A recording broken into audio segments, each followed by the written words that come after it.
This is the Rat Alert. Civil defense information will be broadcast at 6:40. West of the Rockies, you're on the air. Hello. Y2K, how can we prepare? Stop a few of their machines and radios.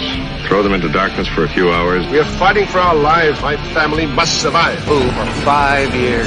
1,000 gallons of gas. Air filtration, water filtration.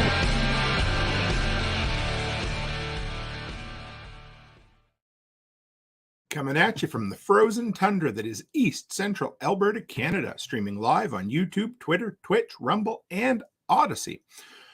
Welcome back to the workshop where we create community, find freedom, promote preparedness, and share success. I am Toolman Tim, and today is November the 2nd, 2023.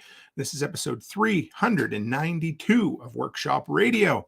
How in the hell is everyone out there this evening? In just a minute, we're going to bring my buddy Sam on. I think you guys have heard a little bit about him. You may have even heard a little of him. I'm stoked. This is going to be the first edition of Workshop Unplugged. Oh boy, that takes me back. But anyway, this is going to be great. We're going to do our best impersonation of Howard Stern. We're going to interview somebody, and then we're going to get a couple of live acoustic tracks at the end, which I can't wait. So anyway, let's get the announcements out of the way, and then we'll bring Sam on here, guys. First off, Thursday night, we got to remember our sponsor, and that is my good brother, Joel Riles, whom I just saw at Self-Reliance Festival from Protection Dog Podcast. If you're looking for a little more motivation to stuff in those old ear holes, add him to your podcast feed. Some of Joel's recent episodes were overcoming difficulties as you pursue your goals, which he should know, getting motivated and staying motivated. Joel loves to say, you don't get motivated, you're passionate, and then you find your motivation afterwards. And tactical decision-making. That dude is on point with his content. So give him some love, guys. His link will be in the description tonight. And the only other announcement for this week is starting next week, Thursday's episode, we are going to be moving Workshop Radio 1 hour earlier. You asked, and I'm going to deliver. Well, really, I asked. You guys filled out an online survey and decided, yes, we want to go to 6 p.m. Mountain Time. And that'll get our East Coast brethren and sisterin. Is that right? Sisterin, that sounds funny. We'll get them in on the show an hour earlier. It's going to be better for everybody. All right, guys, with that, let's bring on, give me 1 second here. Hey, Sam, how are you? How's it going, Tim? Excellent, excellent, excellent. We figured out the tech gremlins beforehand, which was something real simple and stupid, which happens once in a while, hey?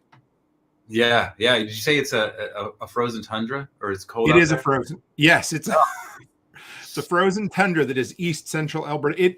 There is a little bit of snow on the ground here right at the moment, not a lot. We had our first day above freezing, I don't know, since about when I came back from Self-Reliance Festival. So wow. My buddy, where my buddy's from in Canada, he calls it Manasnoba. So that's pretty good. You know, where I am, it almost gets too cold to snow sometimes. We get snow that's like sugar sand from Florida. Oh, it's miserable.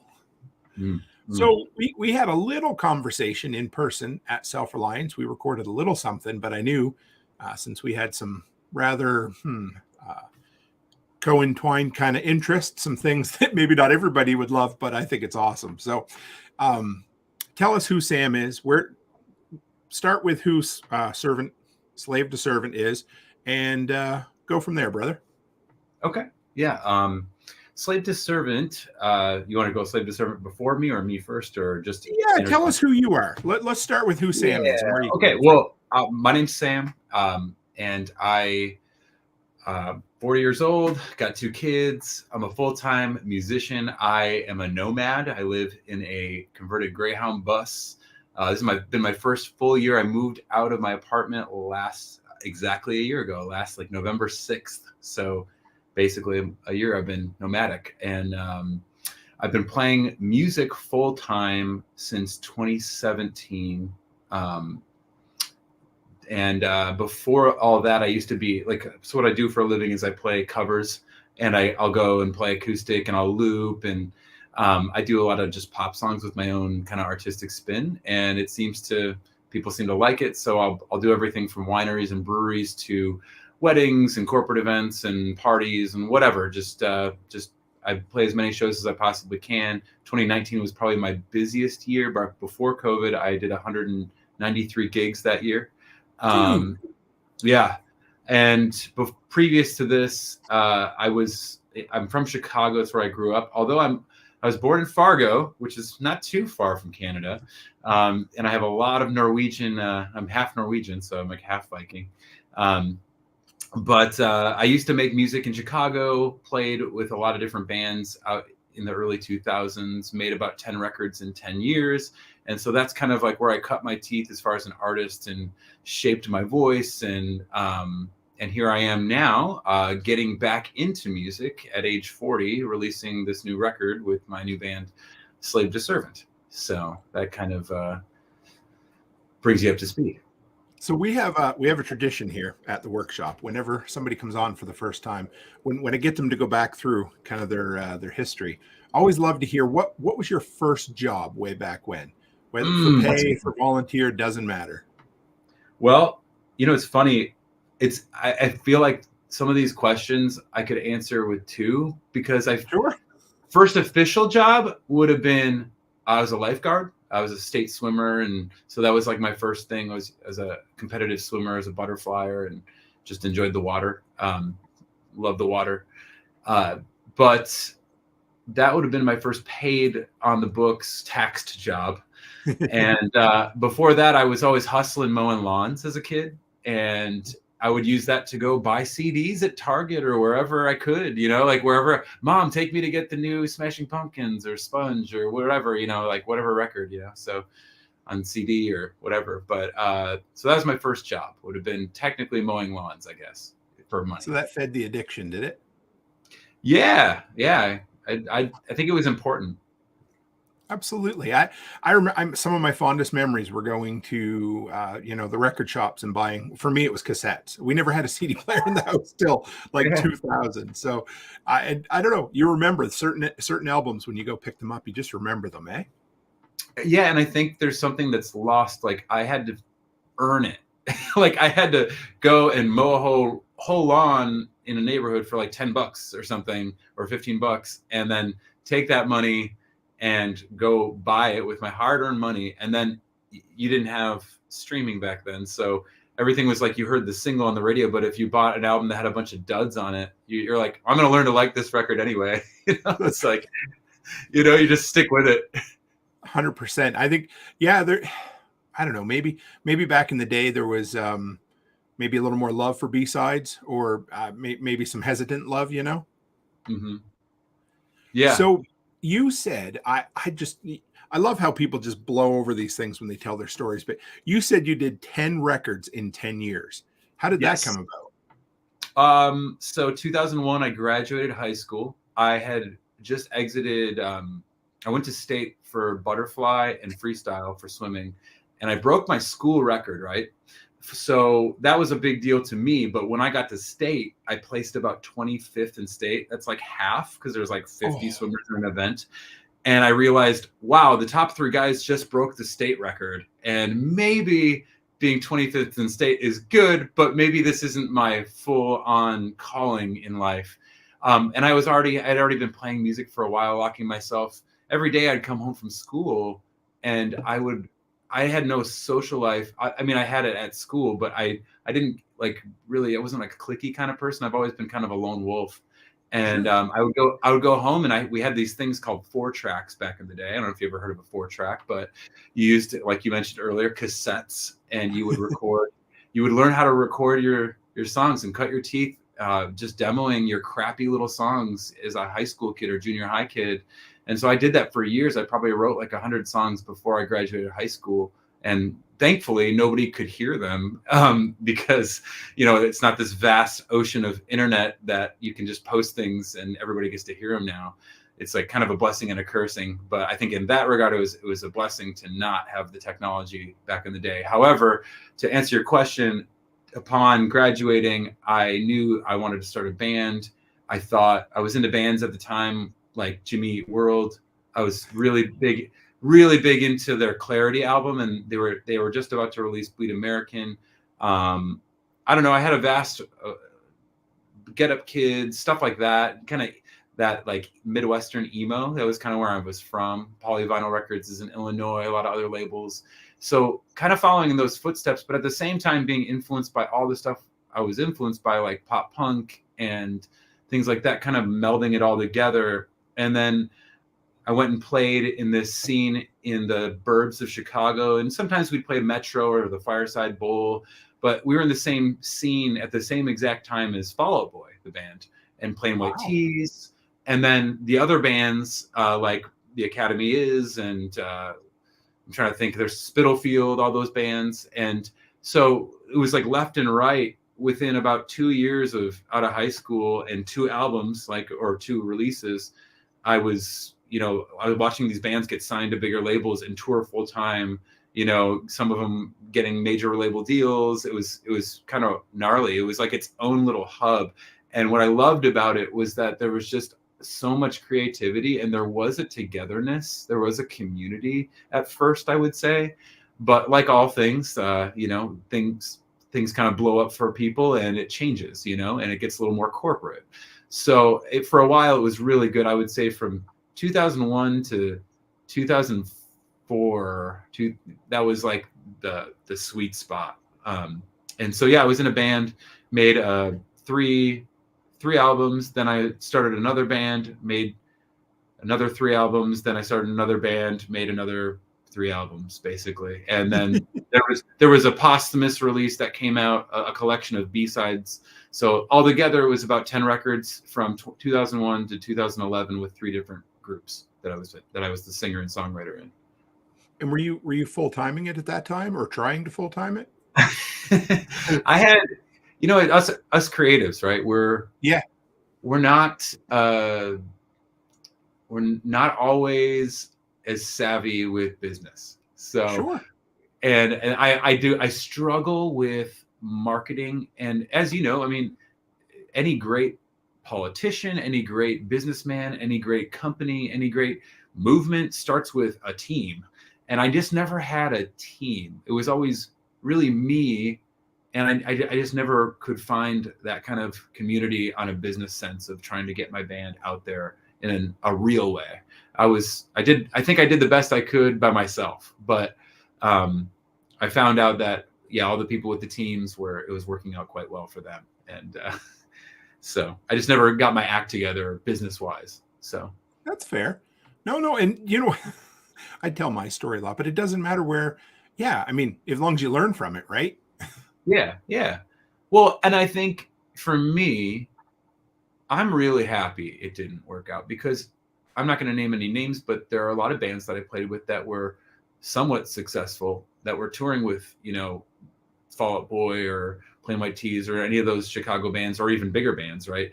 And they were doing stadium tours and stuff like that, but they made like that one record and it did okay. It did good, but they lived in that shadow, It was like, our identity as a band is this album, and if we veer away from it, we've now lost our fan base. And I watched a lot of stuff like that happen, like sophomore slump style, Sure. And I'm just happy, because I think that at the end of the day, everybody was probably grateful for whatever opportunities they got, but for me, it's always been about growing and changing, and I never want to make the same thing twice. So for me, I think it would have made me a little bit stagnant. And I can at least say, whether or not the music's good or not, I can say that at the end of the day, every one of the records that I've ever made, none of them sound exactly alike. We took a new approach, new direction, new sound, new chords, new whatever. So that's been my journey as somebody. I just don't want to stay the same, So 2011 till, would you say, when you started playing again? 2018, 2017, was it?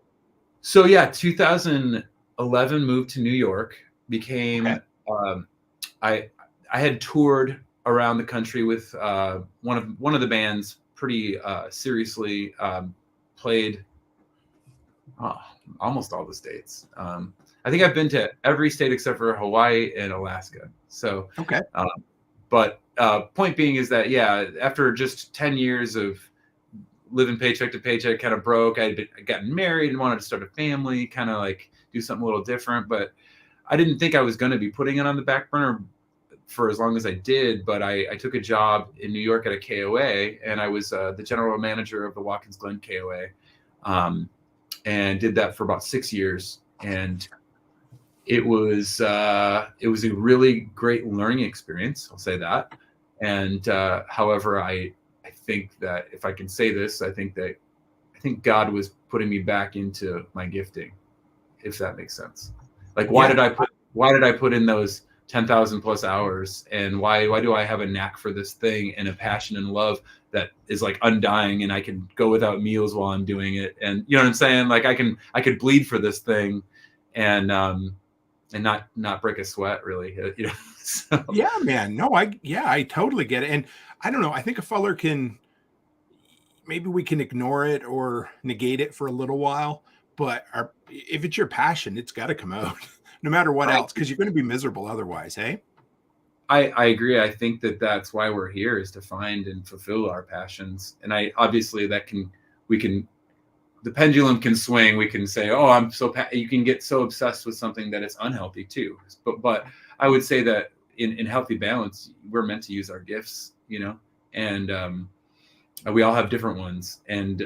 But yeah, so when I was at the KOA, I had this time from about 2011 to 2016, and a lot happened. Like, first of all, I became a lot more aware of politics when I got there, and kind of, I would say I was on the conservative train there,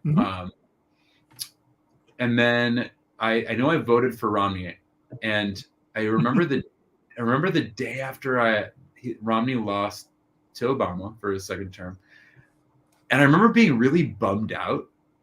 Like, I couldn't. I don't know. I thought like the world was going to end because our guy didn't get in or something. You know, it was kind of embarrassing. Kind of embarrassing to say that out loud, but you know, I had a lot of my faith poured into that, and somebody, a family member, asked me a question on my then wife's side at Thanksgiving of 2012, and I couldn't answer them. And it was a genuine question about my belief, like my stance on politics, and I didn't know enough about things. I realized very quickly that, wow, all I know is talking points. All I'm getting is the Fox News, you know, like it's kind of how I feel about the modern church. It's like you just get talking points, and it's not really planting any real seeds of growth, I feel like, or giving you enough to make an educated decision, or I don't know. That's kind of how I feel about it. Maybe it sounds kind of jaded, but anyway, so I woke. It got me to at least ask the question. He kind of stuck a rock in my shoe, and I was thinking, well, if I can't answer that, like I should really. What has changed in this country since its founding? Because I obviously am pro Constitution, and I think that it's such a great idea to have this Bill of Rights, etc. But what's changed?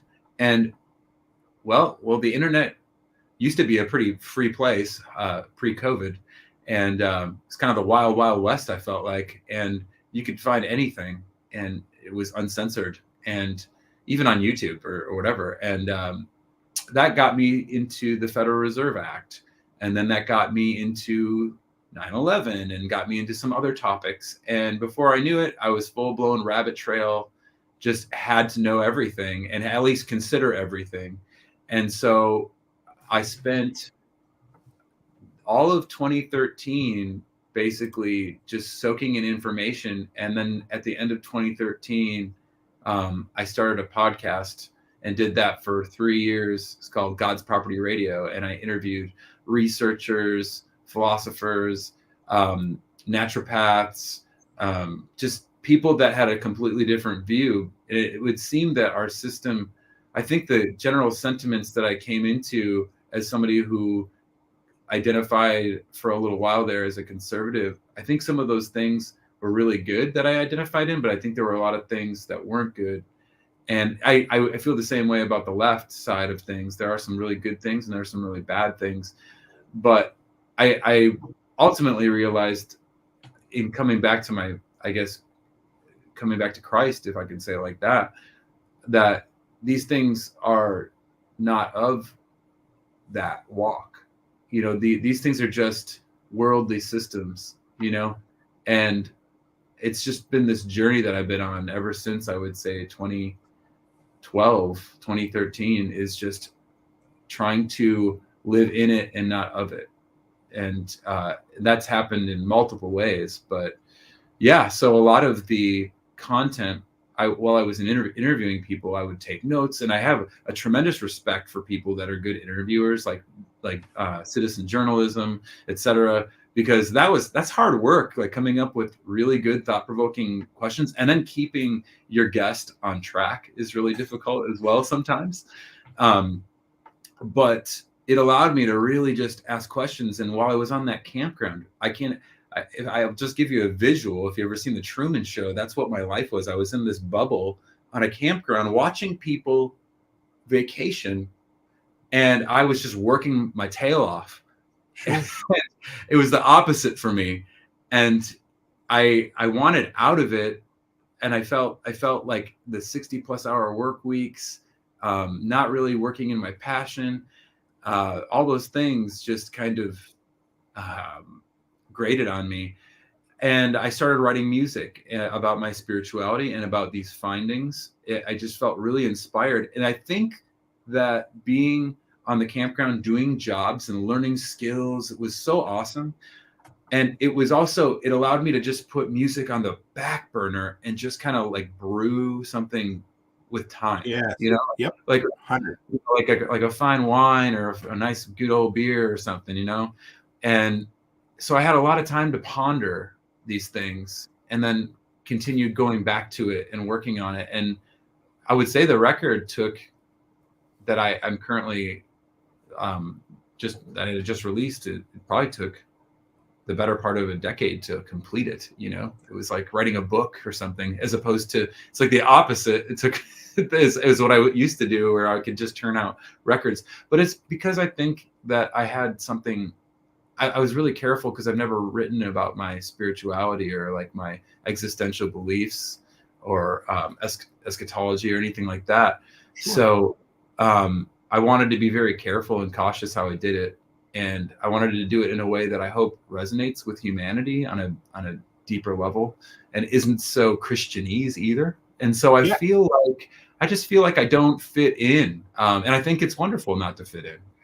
It's a great thing, but it makes it hard to market oneself when you don't fit in, because you have all these genres and subgenres and virtue signaling and whatever. It's different. I haven't played the interview that you and I did yet, because I'm working on a special series of in-person interviews. But at the end of the interview, you quoted Lauryn Hill and about how artists live outside the system, and our community here. And when you say it's hard to market yourself, I think I believe you're finding your community, and you're finding, because we, in content creation, whatever it is, they always say you need to niche down. You need to find your people. And you're self-employed, you're a nomad, you're a creative, and you've decided to live outside the system. I think you'd fit in really well here in an anarchist, voluntarist type of community, brother, like that. Yeah, like where does your mindset come? If you want to kind of talk about that Lauryn Hill quote a little bit and how that's kind of reflected in where you're at. Yeah, Lauryn Hill is really somebody that is special to me. I consider her one of my biggest influences of all time. It seems like any time at any age, we all say wrong things too. I'm not going to speak for every single quote she's ever said, so strike that from the record. Just because I've heard some things. Whatever. But I don't throw the baby out with the bathwater either. I try to hear out people. That being said, I try to hear out people also that are completely ostracized from society. Maybe even deservingly. That maybe they've taken some stances that are like, ooh, I don't want to be near that. But I still want to hear what they said from their mouth. You know what I'm saying? And so anyway, but that all being said, Lauryn Hill is she made this record everybody should know her from Fugees. And I think Outkast just beat out Fugees for like #1 selling hip hop group of all time. With their Speaker Box record, just knocked the score down. But that all being said, Lauryn Hill did this Unplugged record, and she had a huge spiritual awakening. And it's, if you can get your hands on a copy of her MTV Unplugged record, it was just a big fu to the system. It was awesome. Wouldn't you expect, right? We were just talking about MTV Unplugged with Nirvana, right? So like the idea would be you play a bunch of songs off of your old records, right? And Nirvana kind of Kurt didn't. Yeah. Well, he did, but he also played the deep cuts that he didn't play. He kind of said F you to the. Oh, he played a David Bowie cover too, didn't he? David Bowie. He did that Leadbelly cover too. So, but point being is that Lauryn Hill basically did that on an R&B tip, on a soul tip, the Kurt Cobain, but to a whole next level, in my opinion, because you would think, play some songs off of Fugees, The Score, play some songs off Miseducation. Not one song on the MTV Unplugged record has ever been recorded. Like, there was all new spiritual material. Can you imagine how her record company felt about that? Columbia was probably so pissed off at her. And I think that's what got her out of her record deal too. But anyway, that all being said, she just has so much wisdom. And her quote was this: it's that throughout history, artists have typically been people who live outside of society in order to expose society to itself. And I think that's what makes a good artist. I think distancing yourself. I personally go to the grocery store. I'm like, whoa, this is society. And then I leave. I feel like I dip my toe in and then I'm out. I don't really participate much with normal things in society. The most I get is I work. Obviously, I got to go play gigs. But even then, I'm like, sometimes I'll be playing. One of my least favorite places to play is like a sports bar. But occasionally, you got to make a living, right? I play Wednesday night at a sports bar.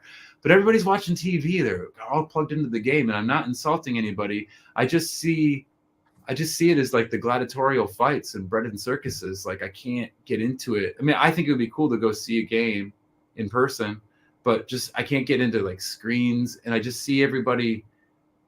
And this isn't saying I'm better than anybody. It's just I feel always as a misfit. I just don't get it. I don't get what's it all about.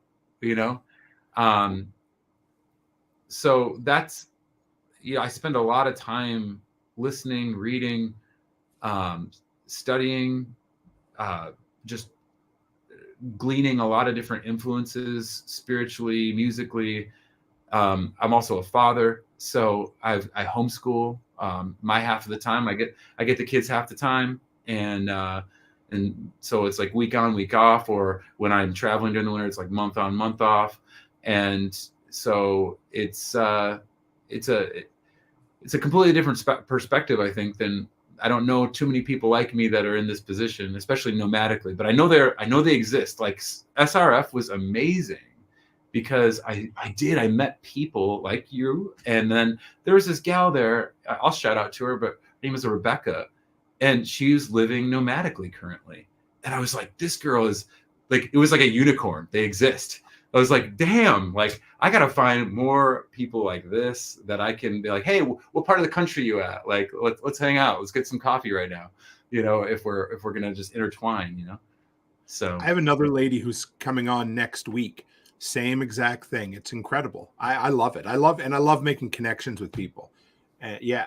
So, okay, man, there's so many ways I want to take this, but when you talked about an artist reflecting society back to themselves, right? Yeah. You had kind of the countercultural version of that in the 60s, kind of the Woodstock thing, the Vietnam movement and everything. And then we see, I'm just going to say it, we saw 2020 COVID and all of that. And you had a lot of these bands who would have been the stick it to the man years ago, and now they're, hey, you need to stick it to yourself, right?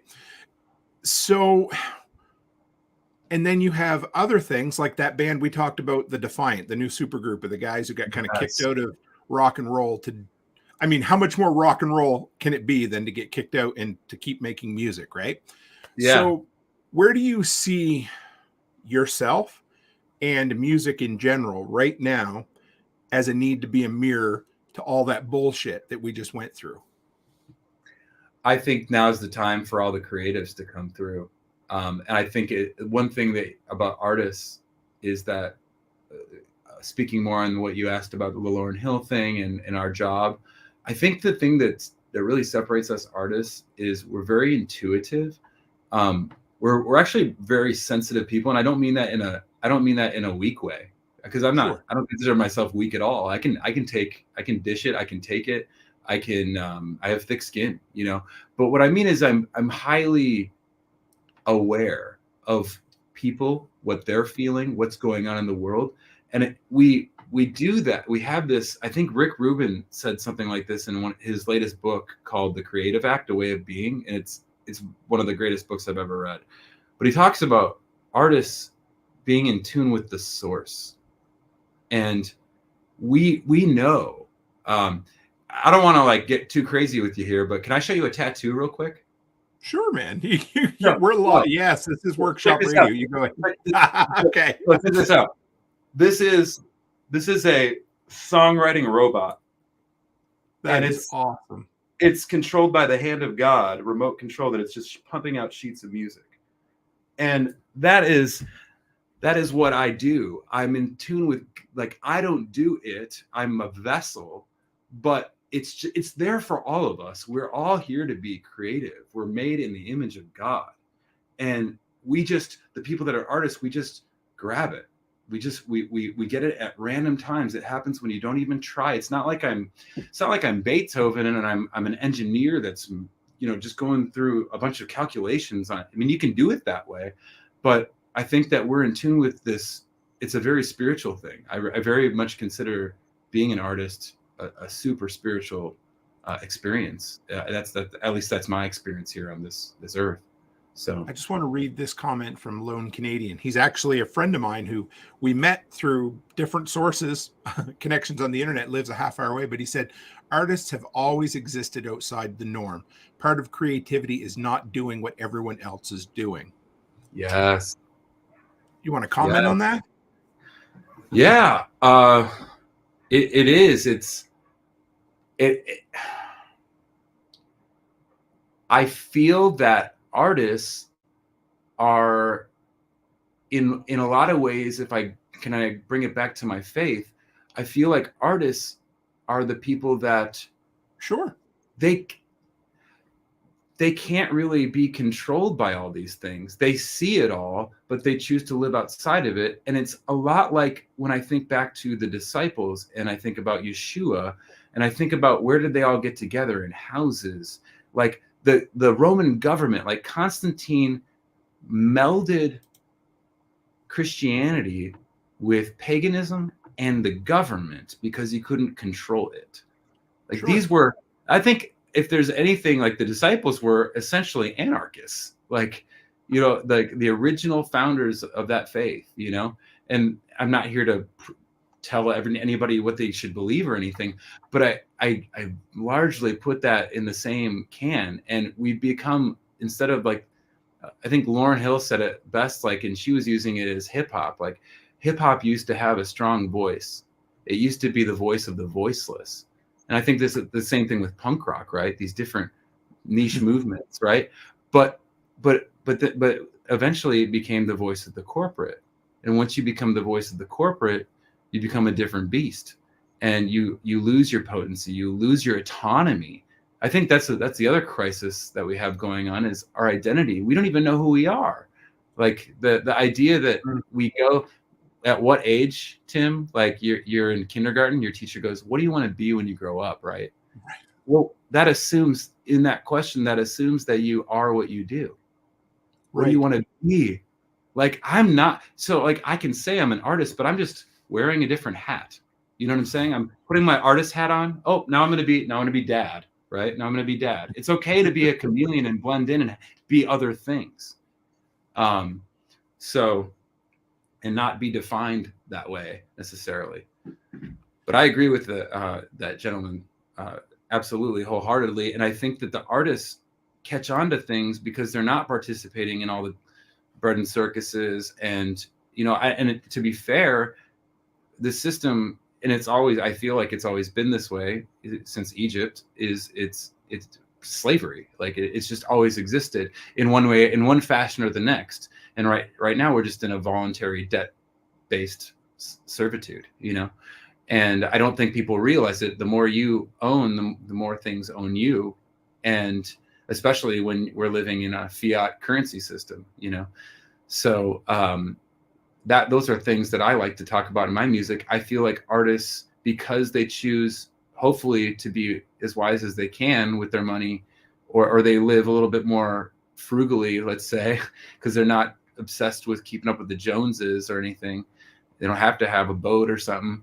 And so these people catch on to things that are going on that other people aren't catching on to. And a lot of times they shape the culture and they shape the trends to come. They call it before it happens because they can see the writing on the wall, Yeah. For whatever reason, I was thinking of something like even Star Trek, from the 60s, 70s, and 80s. I mean, there was creatives there putting together science fiction that kind of saw the future as well, for the better or for the worse. So I got to see I think I caught the first 4 or 5 songs of your live, I was going to say presentation, but your concert at the event. Yeah. And man, you've got the knockoff Donald Trump hat, and you've got the jumper, were they hazmat suits? Is that what you're wearing? Or talk about that. Yeah, I wanted to do something that I felt fit in, and so Outkast is another one of my, like Andre 3000 is one of my favorite, probably like my second favorite rapper of all time, and just amazing artist. But Outkast used to have these suits, and he had this suit. You can look up the picture on Google Images, but it was like a jumpsuit like that, where it was like almost like a hazmat style suit or like a prison suit, but it was like gray, and it said, okay, quit playing and hand over the cure. It was just like, that's amazing. Like those kind of things. And I'm like, I would wear stuff like that all the time. If I had and I'm like, why don't I make merch like that? Why don't I start making taglines like that people can wear, where it's not necessarily the band name on the shirt. It's just like, this is a lyric from our song or something that is part of the message, or, so Love Against the Machine came to me it came to me pre-COVID. It came to me in 2019. I was just thinking about flipping the whole system upside down, and how like rage just begets rage, and and I was actually going to see Rage, by the way. I love Rage Against the Machine, stylistically speaking. I think that their first record is groundbreaking. I think Evil Empire is ridiculous. It's probably my favorite one by them. But anyway, they don't practice, well, maybe they do practice what they preach. It sure appeared to me for a while that they were anti-establishment, that they're completely establishment. Like when I saw that COVID hit, this is after the whole Love Against the Machine thing, they were the only concert I had bought tickets to.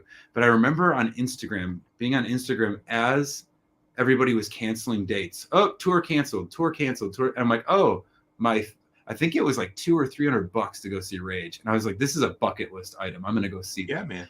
And so that got canceled. And I was like, what is going on? How do you control the world like this? Like on a music scale, I was just blown away by the artists not taking a stance and just being so cause like it was like 2 weeks to flatten the curve. And then just wash your hands. It'll be okay, to, wow, we're just going to shut the whole world down and everybody's going to like start virtue signaling and bullying people into wearing masks. And after that, I have to tell you, and I'm not trying to get too far. I'll get back to the outfits here, but that's all right. But I almost, Tim, I feel more free than I've ever felt because of COVID. I'm very thankful that it happened, because it drew a line in the sand. Like it drew a very bold line. The people that I used to look up to artistically, and I can separate art from the person. I don't have a problem doing that, but I have zero attachment to almost any artists or any of these people. I used to kind of have some of them up on a pedestal a little bit more than other people in my life.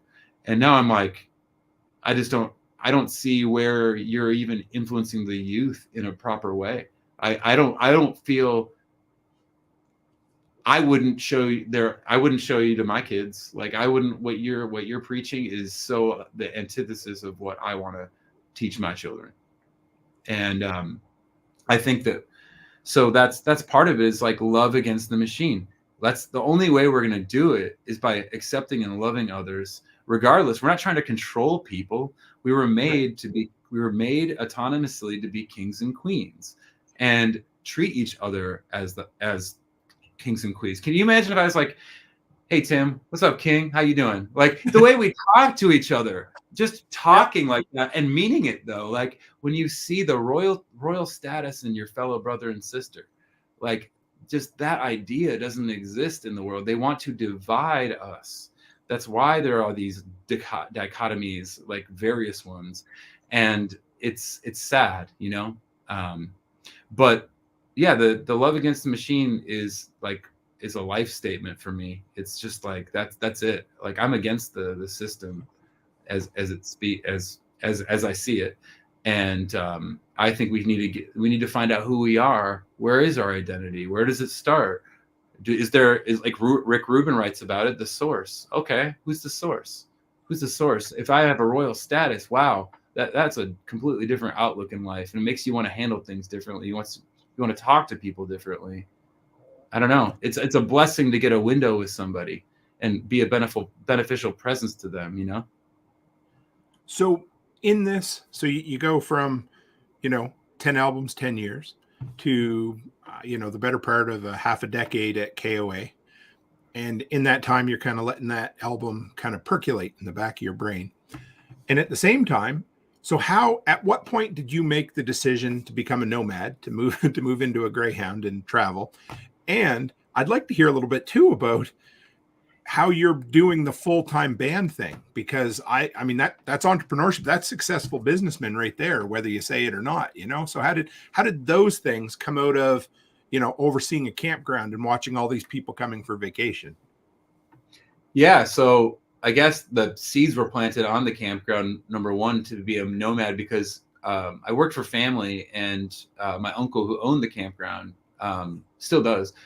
He lived full-time in an Essex motorhome. It was probably like a $500,000 rig and 45-footer. And I would meet with him like every day in that thing, and we'd go over numbers and spreadsheets and all kinds of stuff. It was a great time of learning on multiple angles. And I was kind of very envious. I'm like, I don't know if I want to live in a house. This is way cooler, like to be able to just pick up and go, and home is where you park it. So I think that was part of the camping industry's influence on me.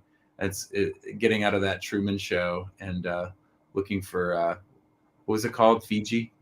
That's right. that's I'm still looking for Fiji too, but that's all right. You're on the road toward it. But yeah, so what forced me on a personal level to do what I did was really a sink or swim situation where my then wife had completely checked out of the marriage. We had the kids were very little. My daughter probably wasn't quite 3 yet, and I think my son was 4. And it was just, it kind of hit me out of nowhere that it was going to end. And it's interesting now that I talk about it, I can look back at it, and I smile and fine, but I remember it was like part of your life's ending at the time, like when something like that happens. And some of the content on this record is about that experience. I wrote a song for my daughter on there called Lucy May, about raising her to teach. I think a big thing that I found in women from my perspective, and I'm not trying to insult anybody, but it's just some findings. And certainly the last 2 relationships that I've had were with women that they didn't have a father present in their life. And, sure. And this works with men too, right? Men don't have a father, men don't have a mother, women don't have a mother, whatever. It works on all these levels. But in that instance, what I learned was that a lot of women get into relationships, and because they had that lack, they want to have you be their father. And I'm not here to be your father. I'm here to be your husband and your partner. And I think that is an unfair thing that is thrust upon these women. And then it's an unfair thing that's thrust into a relationship as well. And I promised my ex that when we split, I was like, I'm going to make sure that Lucy, that she's going to know how to be loved by a man, and she's going to know how to love a man. And I'll tell you something, like, that girl has taught me in ways that I'm just so blessed. Like, I mean, I'm a single father, and I'm content with being single. I mean, as much as I think it would be awesome to find a partner one day, find a woman that I want to be with, my daughter, just the way that she holds my hand and talks to me and tells me what's on her mind, it's like the most amazing relationship that I've ever had. And so there's so much beauty that comes from the ugly things that happen in your life, and you can get bitter, you can get better. And I feel like that was a really hard thing for a while, but in essence, at the time, when I look at it in hindsight, I kind of feel like my old marriage and the American dream and that career were like Babylon for me. Like, they were slavery and not the right thing for me.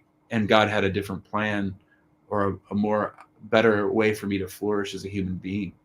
And so I think I've been doing that. And so I was forced out of that career for various reasons.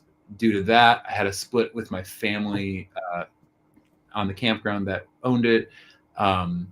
And I said to myself, okay, well, I had been studying emotional intelligence. I had been taking this course called Save My Marriage course from marriagehelper.com. Dr. Joe Beam, really like a lot of his literature. His book is great for if you're ever having problems in like your marriage or something. Just really great resource.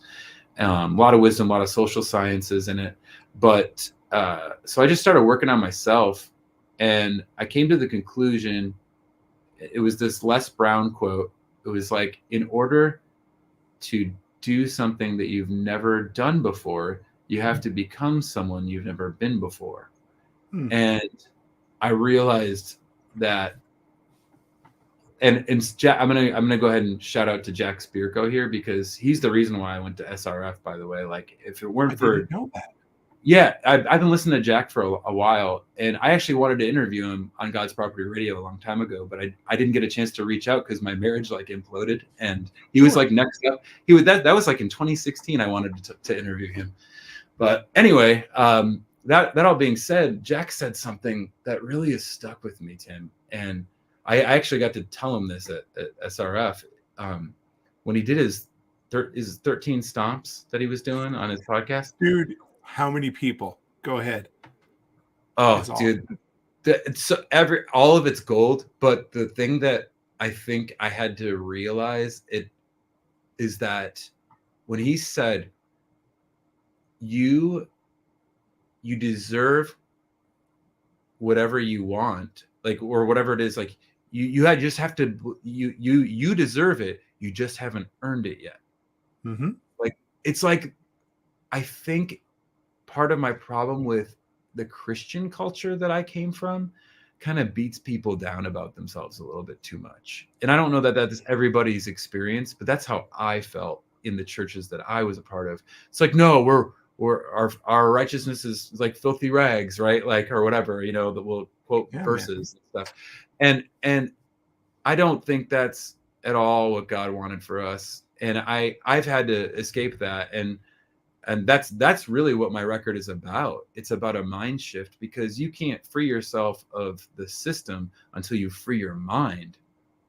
And that's been my journey the last like 12 years of my life, is just unlearning and relearning and implementing and doing and just growing. And but Jack, man, that hit me hard, really hard. And that's something I've been taking with me and jotting things down on some of the new things that I'm trying to do right now. But Yeah. You were asking about the music. So I decided that I never wanted to do covers, Tim. Never wanted to do covers. Never interested in playing other people's music. Obviously, I just want to make music because it flows through me like a songwriting robot, right? So, however, I have friends in Chicago that are in cover bands now that used to play with me in original bands. And one of them is in a quite successful cover band. And he makes like 6 figures doing it. Like, so, I mean, I'm not nowhere near at that point of success, but I thought to myself, well, if I can make half that, like I could feed my kids and, right. And I could have, well, the best part, Tim, is this. What is money? What is money really? It's just it's like a token or a symbol for the time that you just gave away. Right. Yep. So really, if you think about it, time is money. Money is time. So time is the most valuable asset we have. And if you get your time back, I'm gonna argue this with anybody, is that if you have your time back, you are wealthier than the people with money. I mean, you can do a lot with money, but if you have the time to do things or put into people or whatever it is you're here to do with your gifting, you are rich, my friend. You are the richest out there. And then that's what I found, Tim, was that I was putting 60+ hour work weeks in. Well, let me tell you this. My busiest year, 2019, this does not include driving time, right? Because I have spreadsheets for my cover business. And the hourly gigs go from 2 to 4 hours, depending, usually 3 hours the average. I think I did 550 hours of performance time, and I made like $60,000 in like 2019. You know what I mean? Like, yeah. And I opened my own LLC, and I'm going to go ahead and shout out to Jack again, because Jack, I was listening to his podcast all this last winter, just like kind of going through the back catalog and stuff, because it had been a while, and he was saying how to get out of debt and start your own LLC and all this stuff. And I'm like, I already did it. Like, Jack, thank you for your validating my whole life. Like I like the last 6-7 years, I found a way to write off, a Martin guitar or a vinyl pressing or shirts that I sell to people or meals, everything, traveling, lodging, because I can do it in the system. Like he said, like these people created for themselves. They have all these loopholes, just follow the system and use the same things they use, and it's true. And I'm just so happy. Like I love Jack and I love his podcast. I like how he's real, but he's hard, but he's real. And he has like a very, I don't know. He just resonates with me, I guess. I don't know how I can put it exactly. Brother. He's sincere. He's sincere. So you get what you get is what you get with Jack. And I mean, he was my mentor before he even knew I existed for many years, really? and then I got, because I listened to him since 2013, and I started everything I have here because of him and Nicole from Living Free in Tennessee. No way. Yeah. And then we get to stand on stage and do a roundtable presentation together. So absolutely, brother. That's so funny because it was those two who got me to go to SRF, because I heard her on his podcast talk about it. And I thought to myself, well, I'm about 6 hours from here in the Ozarks staying with my parents right now. I might as well go. So yeah, that's so cool. We got that connection. That's so, man.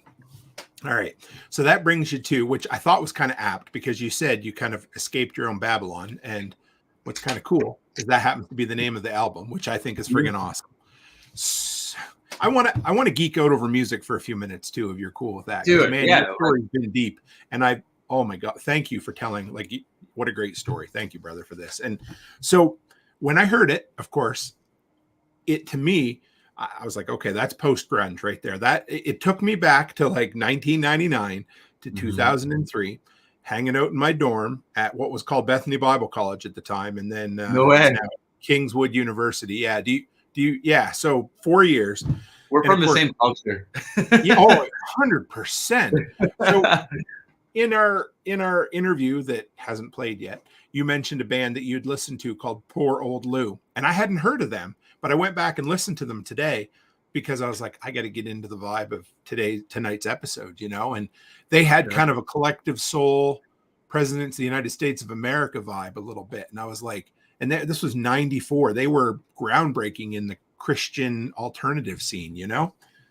So where did your influences come from for this record and kind of the bands you listen to? Where did that inspiration come from? Gosh. Wow. I mean, I'll go all the way back and I'll give you the deep cut. Yeah, man. All of it. It's a little embarrassing when you think about the first records that you ever bought, but I think they all matter. Even if, I went to there was this Salvation Army camp in Wisconsin, just over the border of Illinois, near Twin Lakes. And it was kind of a free camp. And when I would go, I was the minority. It was mainly inner city kids. And I think I was probably, if there were 100 guys there, like 10 of us were white, right? So my first love, though, it worked out really well because I was into R&B and hip hop, like from the get-go. I say this all the time in interviews. I say that the first album that I ever owned out of my own volition, like going to Walmart and buying it, was the Bodyguard soundtrack with Whitney Houston and all that good stuff. I mean, I wanted to be the Bodyguard. Like, let's just face it. Like, Whitney Houston's beautiful. Dude, but I had my grade 6 dance to that song. So which one? I will always love you. Oh yeah, okay. I remember it. So yeah, it's cool. I get it. I Have Nothing's my jam. But anyway, before that, I was only allowed to listen to Christian music. So I don't know if you ever were in that kind of situation. I wasn't, but I had relatives who were. So oh man, but it was. I appreciate that my parents cared enough to like about what went into my ears, and they wanted to do the right thing. I just think at some point I think it got a little harsh, like a little too strict, and then I rebelled, and then they kind of let up later. But point being is, the first album that I was ever bought or given was DC Talk's New Thing. Yes, and everybody else is like, "What the hell are they even talking about?" But that's cool, man. Their Jesus Freak song, man, I had that on repeat for months. I loved that song. Yeah. I mean, I don't know if it all aged so well, but I mean, there still are some good songs. But yeah, so I came from just super Christian music to R&B and hip hop. I would say I really got into the stuff Babyface had produced at the time, like Tony Braxton and things like SWV and Jodeci and stuff like that. Like, I loved R&B so much, and I think I have a disposition. I always seem to really like jazz chords, and a lot of that stuff was very jazzy. And hip hop in the 90s was largely jazz samples. It was like old Pete Rock's like sampling old jazz, 12 inches, But so I was into a lot of rap, like everything from Far Side, Dr. Dre, Snoop, Bone Thugs, all that kind of stuff. But I'd say Tupac was like my favorite, and still is my favorite. I think he was such a Renaissance man, and I love that. I love his hustle. Like, you could just see he was always like in the studio. He's like, oh, I just got shot. I just got out of the hospital. Just got out of jail. I got to go in the studio and make another song, and I just loved, he was like the Prince of hip hop at the time. Like, he just couldn't stop. And also he was an actor. Like, it was like awesome. So I just like his potency a lot. And I feel very blessed to have witnessed him. And while Nirvana was going on, right? So I missed Nirvana while they were a band, and I was into like Tupac, And then Kurt died, and I went into junior high. I went into 6th grade in '94, and I was really into the hip hop. But like you said, Unplugged was a big one. But Nevermind came along. Like, I got a hold of Nevermind in 7th grade, and it just changed everything. I was like, I have to pick up a guitar and start messing around, you know? So from that point, it was like Smashing Pumpkins. Trying to think, Rage Against the Machine was big. Red Hot Chili Peppers had One Hot Minute at the time, and I think that's a criminally underrated record with Dave Navarro on it. They're only with Dave Navarro. And then it quickly changed into, like, I think we were talking about this in our little short that we did at the SRF, but it got really poppy and happy after Nirvana, right? And like the Green Day, the punk rock, the more Ramonesy, boppy kind of stuff. And then the thing we didn't talk about was ska. Ska punk. Dude, like, hold on. Yeah. Well, right down here, where is it in my notes tonight? Were you ever into ska? There you go. Oh, totally. I had chops. Like, I mean, I sported chops, like, even in, like, forever. I was a chops guy. But yeah, like Less Than Jake, Real Big Fish, Mighty Mighty Boss Tones. I played with Mighty Mighty Boss Tones one time. I'm trying to think of who else. Animal Chin, Five Iron Frenzy. I interviewed Leonore on my old podcast back in the day. Really? I love them back in the day. Yeah. And you never hear anything about them anymore. But again, you know, they were. I appreciate them. They definitely were a more leftist band, but I really appreciate what they tried to do for Christianity and stay a Christian band, but yet play. Half their shows were at churches, half their shows were in the world. And like, it was like they didn't make much off the worldly shows. They made a lot off the church shows. And I saw them at Judson Wheaton College or Judson? I think it was Judson College. I saw in 1998. I saw Five Iron Frenzy, Supertones, and Insiders. And that was my first official show. If you don't include a couple other excursions, which are a little embarrassing, I think my first concert was Carmen at like a stadium, you know, and then Newsboys at the same stadium. I actually love the Newsboys, unironically. Yo, that's like Peter. What is his name? I forget the guy who wrote all the songs, but yeah, I can't remember, but I know. Yeah. And well, I think Steve Taylor like created that band. He's like a genius. If you know, do you remember their circus? They did like.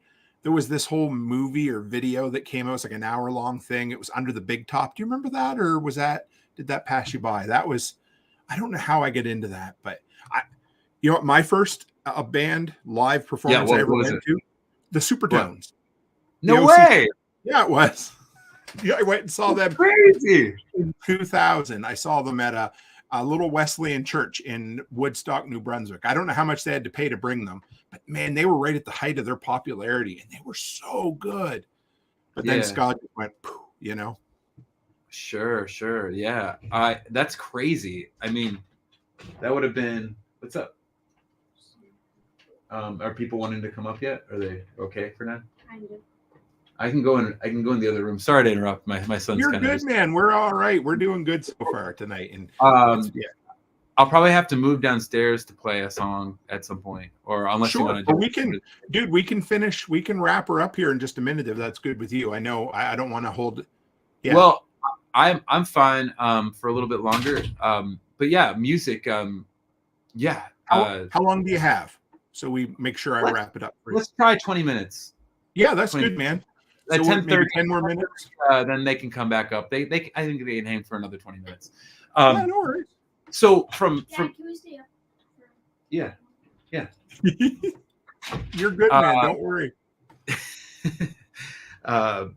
So from the ska era, then it quickly transitioned to like the late 90s and like the Midwestern emo, like the Get Up Kids and Jimmy Eat World and Mineral and American Football and Braid and all these kinds of bands that would become like they were the precursors to like the Fall Out Boys, like the bands that we were like the later rendition, like we took that mixed with all of our 90s influences and kind of put it all together into something different.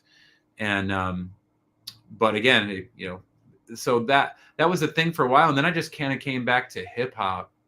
And for a long time I was just into like Common and the Roots and D'Angelo and that kind of stuff. I got into electronic music for a while, and then I just took a break from music pretty much when I moved here to New York. I didn't listen to music, and I think I said this in that short, like my prefrontal cortex had fully developed, and I just wanted to learn. And so I'm largely a podcast guy, and I just would rather do that.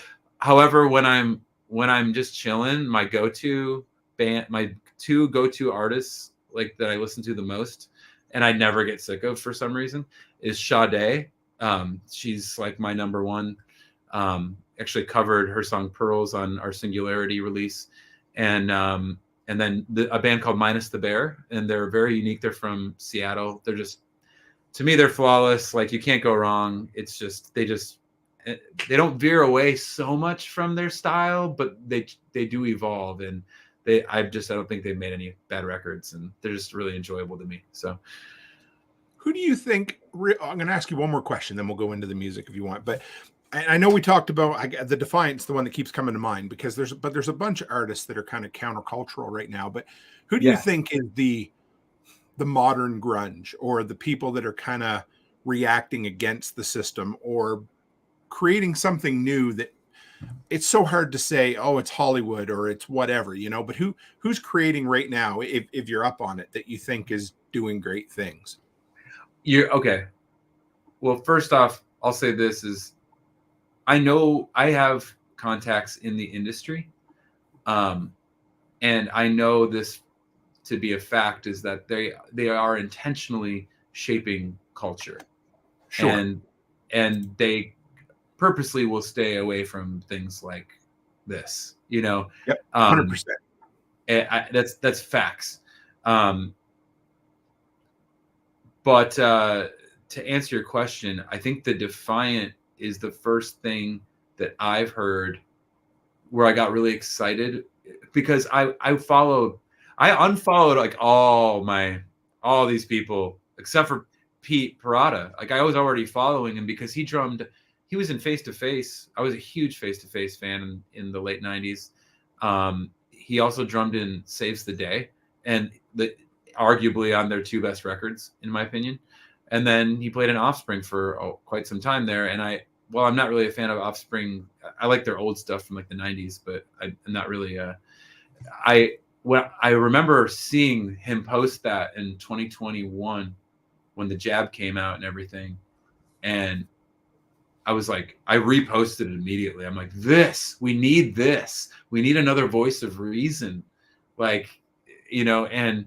So I didn't know he was going to start a band. I didn't know what he was going to do. I just knew that I had to back Pete Parada with everything I had. And so I think I told my friends at Canary Cry as soon as he posted it, like that, start talking about this, start talking, I've been following Pete since before he even posted anything. But yeah, I think largely on a musical scale, I don't know, Tim, from a music scale other than the Defiant, sure, anything that I'm truly really excited about.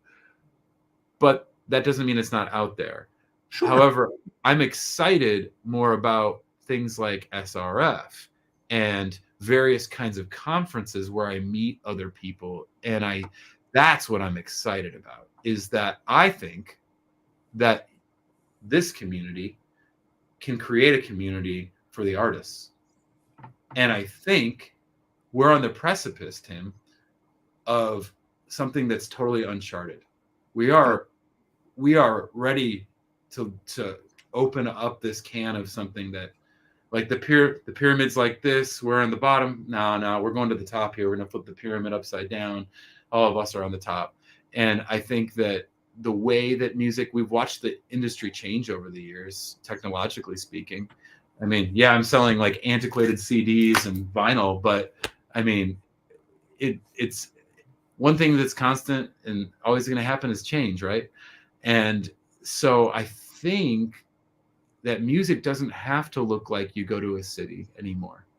I think you can go to hubs in more rural places and go play for communities. And that actually seems way more punk rock to me than going to a city and paying the bridge tolls to get into New York City, like the worst city in the whole world. I don't know. You got to pay me to go to a city, and you got to pay me damn good at this point to get my band to come play a city. That's how I feel about it. You better pay me more than my cover band would get paid. You know? Yeah, I love it. All right, brother, you got a couple of tunes for us, don't you? You got. Well, I should ask you. Do you think you got two in you? Oh yeah. Let me start. I'll start with the one. We'll see how the voice does. And sure. I'm going to put you full screen, so I'm going to still be here. And when you finish up your second song, I'll just throw you in the background and I'll do my close up. But just don't leave. I got a couple quick things I wanted to touch base with you. Oh, definitely. I'm just looking. I'm sorry to cheat, but I have to use my time. No, man. If you want to get set up, I can. I don't want to botch my own song, so I'm going to have a teleprompter. You do your thing, you get set up, and I'm just going to mention a couple things here while you're doing it, and then give me the thumbs up. So, guys, you need to check out, you don't need to do anything, but if you want to support Sam, go to Slave to Servant, and that's SlaveTwoservant.com. And you can get his really cool, I'm going to show it because I love it. I'm a sucker for really cool vinyl, and you guys got to see this. I hope it'll show up because, my office is dark here. But I don't even know how to explain it, but it's clear with yellow swirls in it, and it is incredible. It is, honestly, it might be the most gorgeous record I have. It's up there with a few of them for sure. Well, and also the CD has a bonus track because I know CDs are kind of on the out, but I put a B-side. There's a 14th track on the CD version that is not on the digital or the vinyl. So. Dude, you went back. Oh man, that is so 90s with a hidden track and everything. I love it. Yeah. Let's see here. I'm just trying to figure out. I want to see how I look on your screen here because I had to minimize you for a second here. They put you up. Whoops, that's you. There we go. Let me see here. Okay, so I'll back up a little bit. We'll do some Indian style here. Maybe I'll aim it down a little bit. Sure. So oops. Breaking records.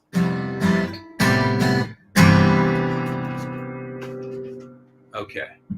As long as it looks good to you, I will go. You're good, man. You go right ahead. Tell us what you're playing. Yeah. So, okay, real quick before I play it, this song is called Yeshua, which is the Hebrew name for Jesus. And it's on the acoustic version, which is what you're going to basically hear now, is on this album called Singularity.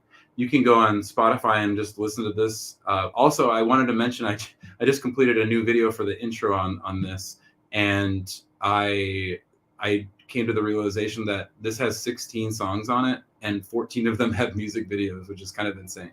So there's a lot of content on our YouTube channel.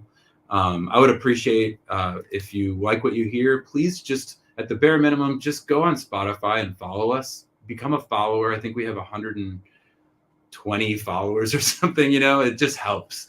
And then there's a full band version. We just shot a music video for a few days ago, which I'm very excited about releasing in 2024 off of Escape Babel on the new album. So the song is called Yeshua. I will go for it.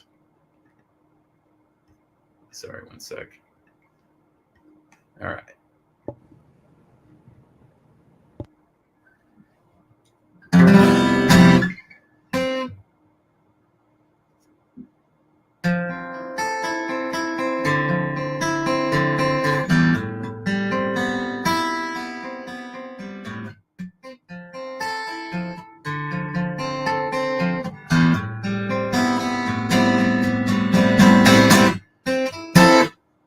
Maybe what we see and everything we breathe ain't the be all and end all. Maybe what we do don't do much without a clue. Our cluelessness won't glue us into fate. We're swimming in a world of lies we believe. We're drowning in the shadow and the deepness that goes deeper than the depths of our entire mind. Oh, good of our life. Yeshua, Yeshua.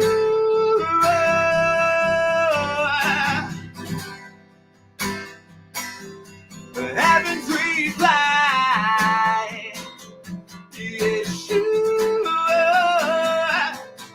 Yeshua.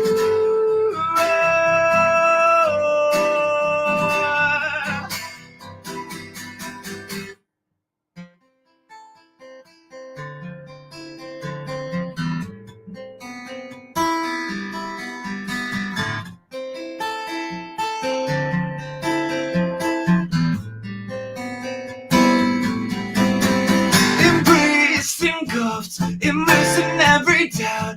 It takes a lot of guts to spill them out before you make it. Right side, we wanna be genuine, but remain genuine fragile. Lens, stretching science, wrecking everything inside, even conquering times. No masterpiece that comes when undeserved. Lord of our life, Yeshua, Yeshua.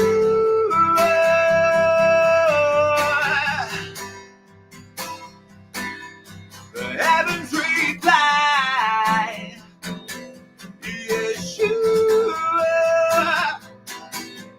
Yeshua.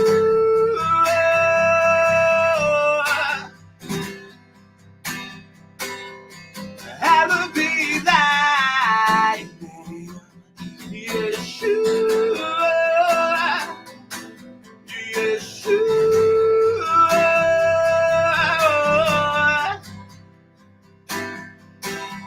Created divine, Yeshua,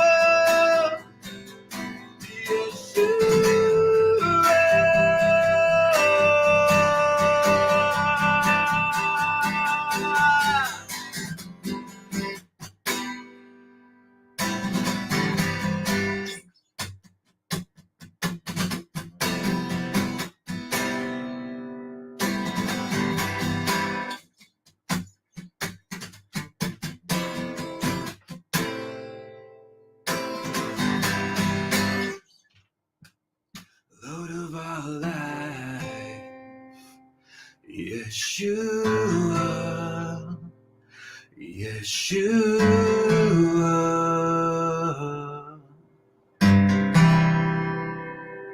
Lord of our life, Yeshua,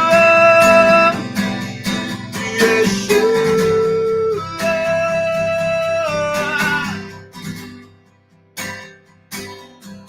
Heaven breathe thy, Yeshua, Yeshua.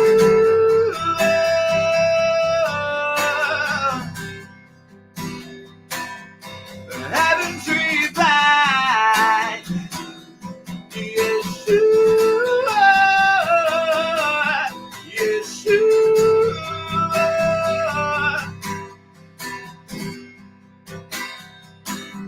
Created divine, Yeshua, Yeshua.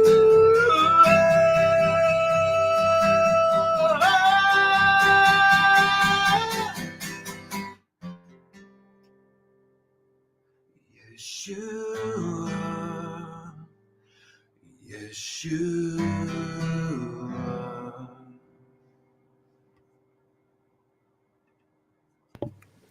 Dude, what do I say? Oh my God.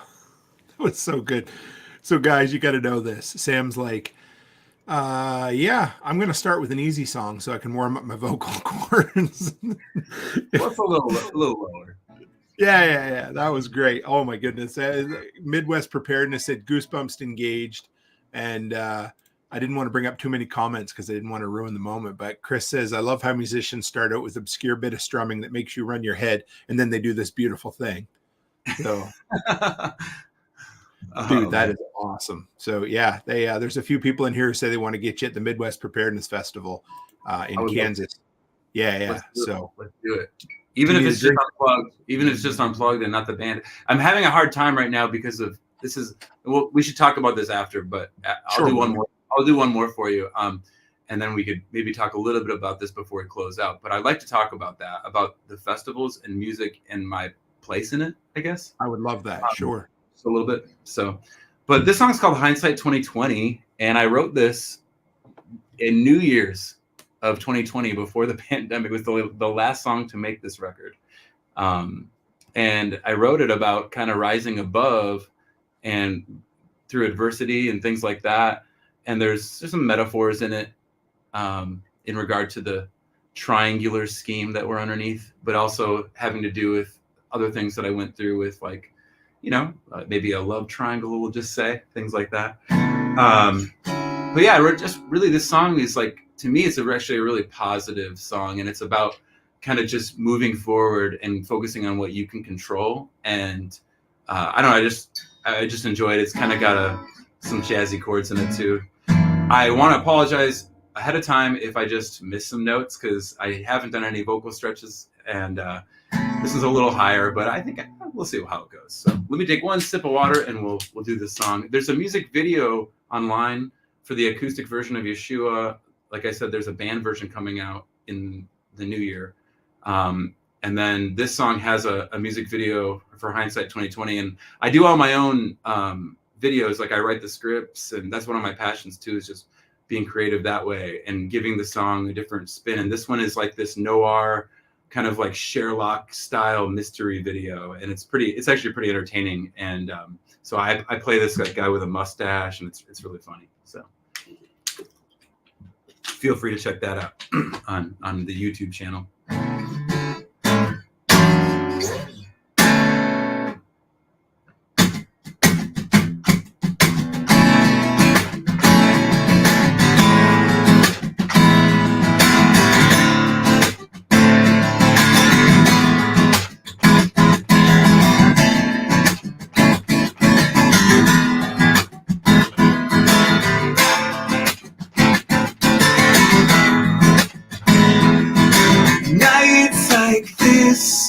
What's the use in sleeping? I've been asleep for my whole life. Anyway, stones and sticks. Why you waste time repeating? We're just a rerun on our screens every day. I highly like the story with the twist on the rock, so faded, but I made it from my bottom to top. It's almost what I wanna be the fair machine. I prevail, sit still, tip scales and blades. Whatever happened to the golden rule and when was the seed? Whoever has the gold, they make the rules and need this place, but I place my faith in something else. And I finally figured out what you're all about. Talk is cheap when true ain't free. Said I finally figured out what it's all about. Typical triangular scheme. So impolitic. Why do you waste time on thinking? I've been in silence my whole life. Anyway, scratch the itch. Why do you waste time on healing when we're just cheating on our dreams every day? Recruiting only so much time left on the clock, so faith until you make it till the bar finally drops. It's 5 of us who just wanna hate, but hate's gonna hate, so create, elevate, never let that ego inflate. Whatever happened to ability and when was it squeezed? But took control, I like the way the key. You can do anything, but you can't do everything. Finally figured out what you're all about. The talk is cheap when true ain't free. Said I finally figured out what it's all about. a typical try and U.S.A. And I finally figured out what you're all about. Talking shit when true and free. Said I finally figured out what it's all about. A typical try and U.S.A.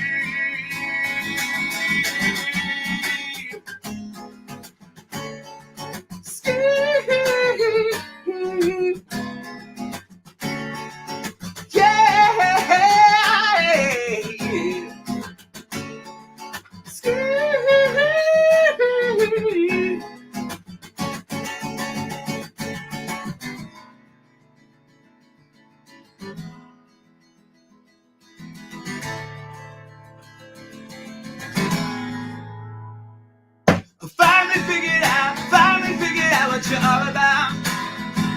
Talking shit when truth ain't free.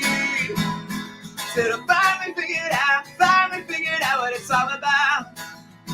A typical try and U.S.A.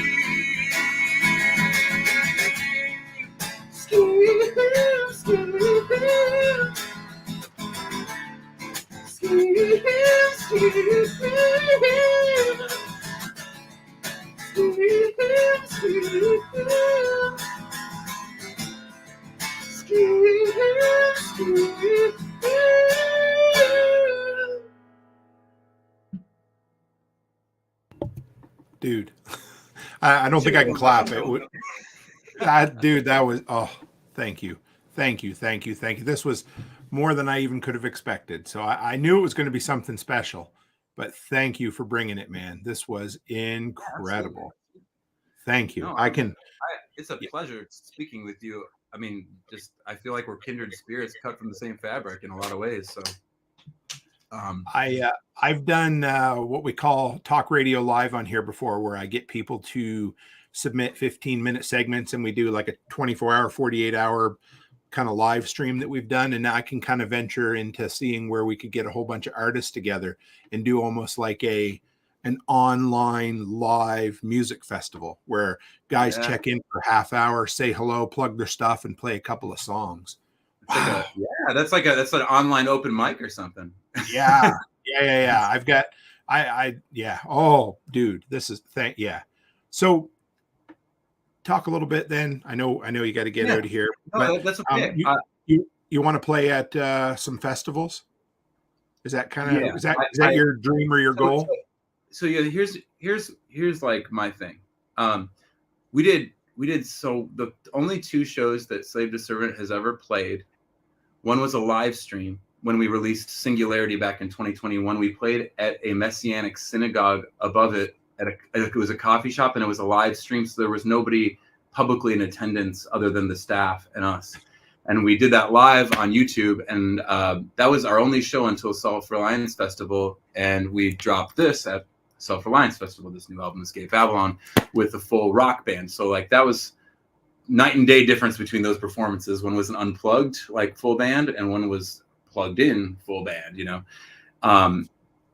But my issue is, like, I'll go and I'll play these festivals by myself, like I just did, and I can loop too. Like, I'm a solo artist. I make a living off of doing beats and playing covers, but I could go play these festivals and go myself. But it is I would love to bring the band and actually have 3 other people. And this is something I really love that you're like one of these people that just wants to link people together, because I could use some help in this regard. Is I don't view Slave to Servant as a band in the sense that there are just set members. I want this band to be a collective of whoever can and wants to be a part of it. So if you threw out Midwest, you know, that festival, if that festival booked us and I can't get people in my area to come with me where I'm at currently, maybe some people in the area or who are going to be there want to learn the songs on bass and drums and lead guitar, and they want to play. And maybe it's just like I don't know how it would all work, but I know I've heard of, like, there's a band, I think they were called Infirmities. They're an old Christian punk band. I might be wrong about that, but they were one of the first like punk bands in the 80s that was Christian, and they're at the point where they have such a niche following that no matter what city they play, he has a band in every city, any city he goes. And so it's just the original singer. He flies out to places and plays and has different bands at every event, and they know all the songs. So I'm not expecting that to that degree, but I like that idea a lot. And I would love, and it's special. Like each show is special. Each thing that we do has purpose. Like I'm not looking, like we're playing our third show this Sunday in Penn Yan, New York, little Penn Yan, New York, this little town in the Finger Lakes. And my friend is running as a local libertarian, and I don't vote, but if I was a voter, I'd probably vote libertarian. And I love Phil. I know that he can affect local change. He's a great person and he believes in freedom. And so we thought, okay, well, voting day is like the day after Sunday, or is it Tuesday? I can't remember, but he created this event called Liberty Rocks. And this is the first one this year, is the first annual one. He wants to do this every year and bring in the Libertarian Party and have it be like his event. And so I feel very happy about that. I feel very happy about playing Self-Reliance Festival. I feel very happy about playing at the Messianic Synagogue, where I could share my faith during the set. I just want to play things that are meaningful. And that doesn't have to be one encompassing thing, but I do want to play things for a reason. Like this band is existing not just out of vanity, out of my own personal, I'm trying to be a rock star or something. Like it's here to serve a purpose and help and build community as well, like what you guys are trying to do. And so I guess what I'm trying to say is on slavetoservant.com, you can go there and I have tutorials on guitar parts. Feel free to learn them. If you're somebody who doesn't play music and maybe you make beats, I have all the stems on a stems tab. You can download the stems and make remixes to your heart's desire. Anyway, I'm just trying to form a community myself with Slave to Servant. And I want to bring more artists in. I look at like this going on for the next like 10 years at least, like just making records with Slave to Servant. And then in 10 years, I'd like to start producing the artists that are up and coming and start kind of being like a coach to them and helping them make their records and their art and supporting this same community. So it's kind of the way I look at things. I mean, I could go into much broader detail because I have a lot of ideas. I'm an ideas guy, but I'm also looking for a database of every single one of these kinds of festivals. So if you can get me a sheet, a list of all the festivals, I know you just went on a bunch of these places. I'm trying to figure out how this works with my old podcasting community that I was a part of. They have all these prophecy conferences. Like if I could go play prophecy conferences and prepper fests and like just do it all the time and just do that would be amazing. So far, we haven't made a dime off of playing any music. I didn't collect anything from SRF. I didn't collect anything from the Singularity show. And we are charging for our first time a $10 cover at this show and in Penn Yan on Sunday. But you get a CD with the admission. We wanted it to be special. So, but it would be nice to find a way to, because I can go myself. I still need to make money. And don't apologize. Don't apologize. Because I took the band out and I bought their meals. Like I paid Jesse, the drummer, on top just for doing the gig because he runs a studio at home. He was out of work. But I looked at this as like a higher purpose. This was an experiment to go to SRF, and it was like, okay, I could see myself doing this, but I have things that I would change about what they did at SRF this year, about in regard to music, about how we structure it a little bit more. I have ideas I think that if you're going to have a musician, you should pay them, which I voluntarily, I'm not saying that as a bad thing. I just think if we're going to be doing it, we have to survive. So it was a good experience, totally amazing experience, but I'm trying to garner a community of people and just like you are, and let's open the floodgates. I mean, the sky's the limit with creativity, and there's just so much that's just not being said. You know, I just look forward to seeing what the youth is going to create. You know. Thank you, Sam. This was awesome. If thank you. You can help people and make money. They're not mutually exclusive. And you know what? Thank you. Thank you for coming on. Thanks. This was incredible. What a special night. You okay with hanging in the back for just a split second here while I close? Totally. No, it's fine. It's fun. Yeah. Yeah, hang around in the back there for a minute. I'll be right back with you. All right. Guys, every so often something special happens, and tonight was one of those episodes of Workshop Radio. I know I kind of built Workshop Radio around the idea of being that radio, that AM radio that sits on your dad's workbench. Every time you went in, it was kind of the background to getting shit done. But tonight was just a little different, a little more special. This was the very first Unplugged that we got to witness, and thank you guys for being a part of it. Sam, I don't think it's possible for Sam not to bring his A game, but he played the hell out of those tunes. And I've talked about this a bunch, but he talked about what the next generation is going to do. And I truly believe that we're heading into a creator economy, because as people have to pull out of the system and as things become automated, we have to turn inward and create things for other people. And Sam's doing it. And I am just so full of ideas, but I just got to say thank you to Sam, because this was the start of something great. And you guys got to witness the launch of a new bridge of communities tonight. So thank you guys. I love all you fellow delinquents for coming in here and hanging out with us. And thank you very much for hanging with Sam and letting him get on this platform and play his ass off. So as always, stay happy, stay healthy, and have a great week.